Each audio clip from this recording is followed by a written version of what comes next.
हिंदुस्तानी आवाम मोर्चा के अध्यक्ष जीतन राम मांझी आरजेडी को लेकर सहज नहीं दिख रहे हैं। उनकी महागठबंधन से समन्वय समिति बनाने की मांग आरजेडी पूरी नहीं कर रही है और मांझी अल्टीमेटम पर अल्टीमेटम दिए जा रहे हैं। लेकिन पिछले कुछ दिनों से नीतीश कुमार से नजदीकियां बढ़ी हैं।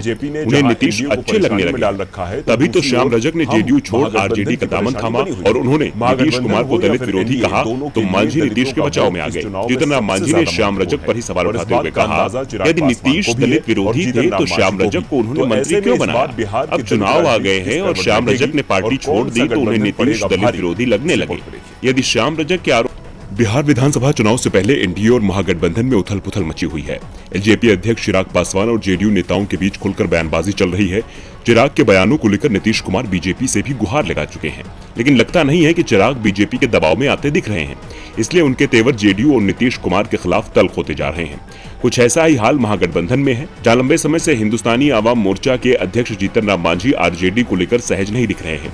उनकी महागठबंधन से समन्वय समिति बनाने की मांग आरजेडी पूरी नहीं कर रही है और मांझी अल्टीमेटम पर अल्टीमेटम दिए जा रहे हैं। लेकिन पिछले कुछ दिनों से नीतीश कुमार से नजदीकियां बढ़ी हैं।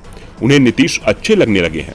तभी तो श्याम रजक ने जेडीयू छोड़ आरजेडी का दामन थामा और उन्होंने नीतीश कुमार को दलित विरोधी कहा तो मांझी नीतीश के बचाव में आ गए। जीतन राम मांझी ने श्याम रजक पर ही सवाल उठाते हुए कहा, यदि नीतीश दलित विरोधी थे तो श्याम रजक को उन्होंने मंत्री क्यों बनाया?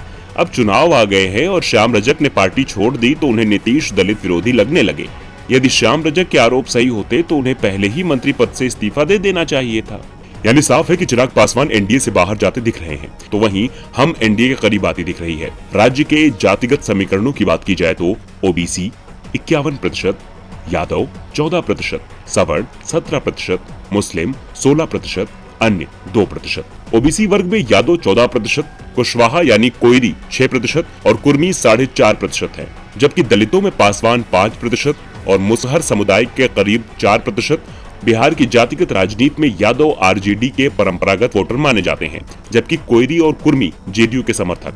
सवर्ण वोटों में बीजेपी का आधार सबसे ज्यादा मजबूत है। ऐसे में मुस्लिम और यादव वोटों के सहारे महागठबंधन के पास 30% वोटों का मजबूत आधार है, जबकि एनडीए के पास करीब 27% वोट है, जिसमें कोयरी, कुर्मी और सवर्ण वोट शामिल हैं। नीतीश कुमार की स्वीकार्यता महादलित और अति पिछड़ा वर्ग में भी है। यही कारण है कि विधानसभा चुनाव में दलित वोट महत्वपूर्ण हो गया है।